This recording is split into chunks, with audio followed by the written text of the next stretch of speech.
Fala pessoal, aqui quem fala é o Murilo do canal e da página Murilo Critica e hoje estamos aqui para mais um vídeo, para mais uma crítica. E dessa vez, a crítica de hoje é da Casa do Dragão, tá? Então deixem suas curtidas, comentem, compartilhem com seus amigos e se inscrevam no canal e sigam a página no Instagram.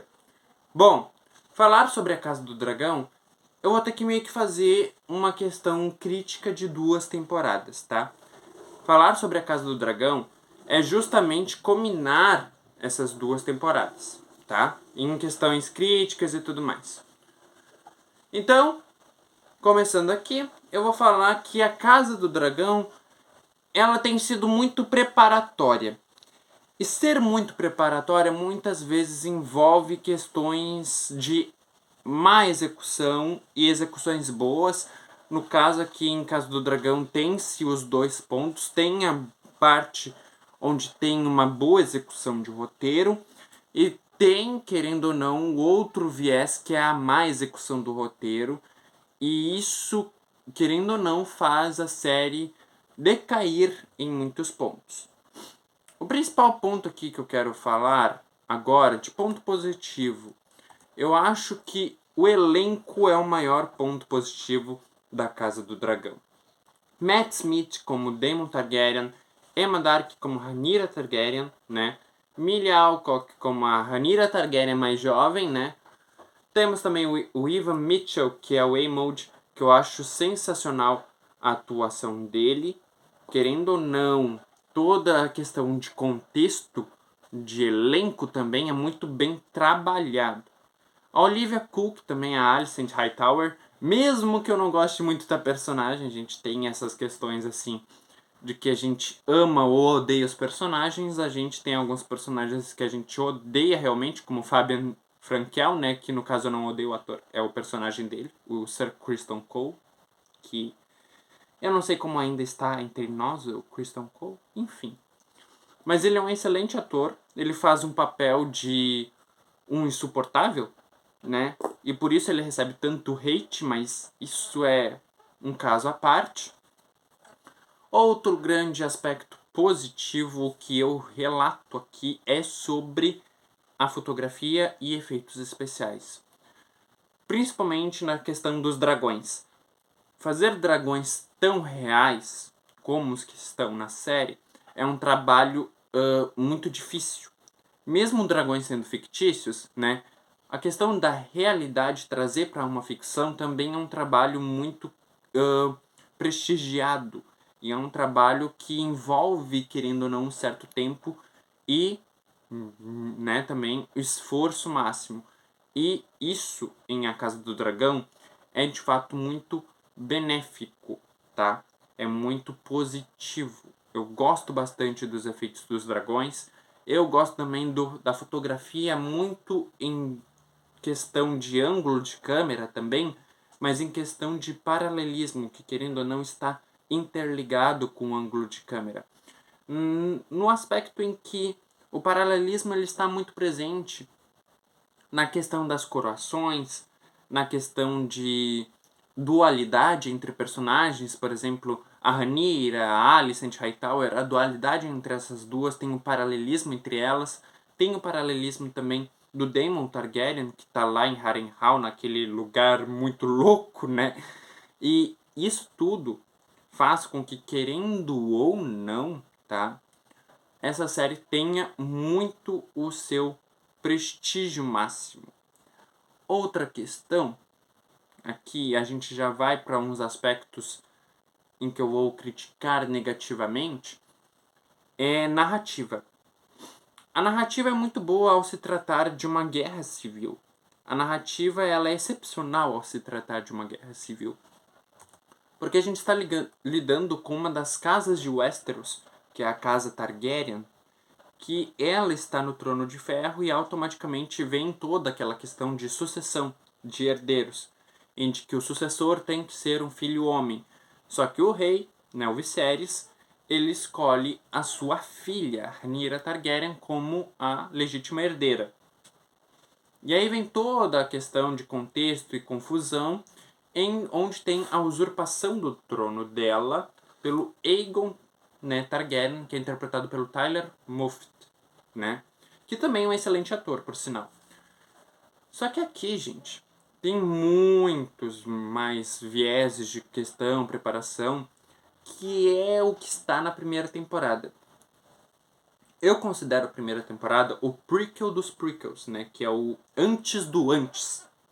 Porque ela dá todo o contexto da sucessão, da questão de herdeiros, da legitimidade do Trono de Ferro e tudo mais, pra gente ir pra uma segunda temporada, onde prometia realmente que as coisas iriam ferver. As coisas não ferveram. É esse o ponto que eu quero tratar da narrativa. Por quê? As escolhas da segunda temporada me incomodam. Em aspectos em que eles venderam uma coisa e a realidade foi outra. Essa má execução de roteiro e direção juntos combinaram para o que foi a segunda temporada, que é mais uma preparação para possivelmente ferver na terceira temporada. Possivelmente. Na segunda temporada nós tivemos uma cena, só um episódio assim, voltado para uma guerra. O resto foi tudo preparação, contexto e política, né? A política de Westeros. Enfim. Mas tudo isso culminou para ir para uma terceira temporada. A segunda temporada é um grande trailer do que é a terceira temporada. Ou seja, é um prequel dos prequels da terceira temporada que promete ser grandiosa. E é essas escolhas assim que me fazem temer o que pode vir em A Casa do Dragão. Porque a segunda temporada realmente poderia ser resumida em 5 episódios. E muito disso se deve por conta dos cortes que se tem. Os cortes que se tem em vários núcleos. Os núcleos que eu digo é a separação. Tipo, tem o núcleo do Daemon em Harrenhal. Tem o núcleo da Rhaenyra e seu conselho. Tem o núcleo dos Verdes. Tem o núcleo do Criston Cole lá com o Hightower. Tem o núcleo do Aegon. Tem o núcleo do Aemond. Sabe? Tem vários núcleos, tem várias subtramas que fazem, querendo ou não, perder tempo. Perder tempo para o quê? Para o que realmente os fãs querem ver. Que é a luta entre dragões, dança de dragões. Tanto é que esse conceito foi abordado nessa segunda temporada. E, querendo ou não, com isso, a gente tem várias expectativas para o que pode ser a terceira temporada. Só que, ao mesmo tempo, pode ser o inevitável. E o inevitável é ser mais uma preparação para um triunfo de sei lá o quê. A gente sabe que os dois lados vão perder a guerra. Porque esse é o começo do declínio da Casa Targaryen. E o começo do declínio da Casa Targaryen é muito, como eu posso dizer, bem estruturado na questão dos livros, entre aspas, tudo que pode e o que não pode acontecer. Então, todo esse viés do que a série está tratando, das escolhas, me incomodam pelo sentido do que pode, de fato, ocorrer numa terceira temporada. Mas Murilo, eu gostei da segunda temporada, que ela é, querendo ou não, o que sempre foi a Casa do Dragão. Realmente, ela foi o que sempre foi a Casa do Dragão. Política, preparação, alguns triunfos de guerra, algumas questões familiares, algumas questões de núcleo, de desenvolvimento de personagem, questão de contexto, de casas, de aprofundamento no universo do George R. Martin, mas, que nem eu disse, não é isso que eu estava esperando numa segunda temporada.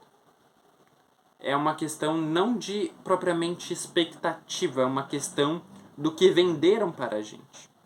É uma questão do que trabalharam todo o roteiro para ir até onde a gente esperava que fosse. E no fim, no último episódio, a gente não teve nada do que a gente esperava, assim, questões mais aprofundadas, mas foi basicamente uma preparação para o episódio primeiro da terceira temporada, que vai vir só daqui a 2 anos. Entende a distância?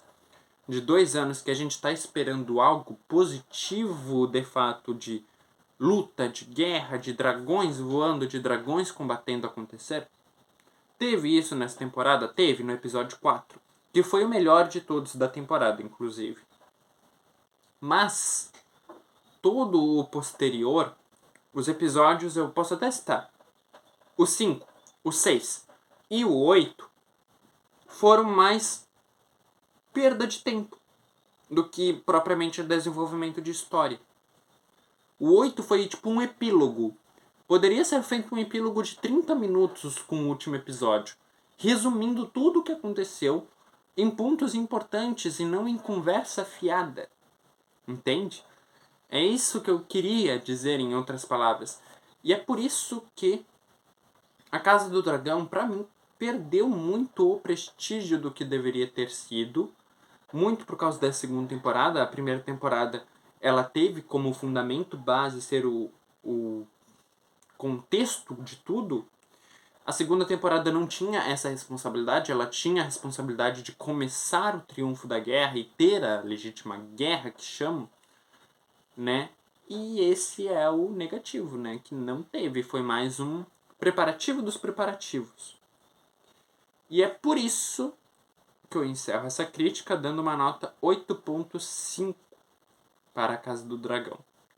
Muito por conta desses contextos, muito por conta dessa demora, dessa angústia de decepção, de ser mais um enrolation do que ser propriamente a questão de história, os cortes, né, dos núcleos não serem tão bem executados, mas a gente relembra que a narrativa, o elenco, a fotografia, os efeitos especiais, né, até mesmo a trilha sonora estão encaixados no lugar onde realmente devem.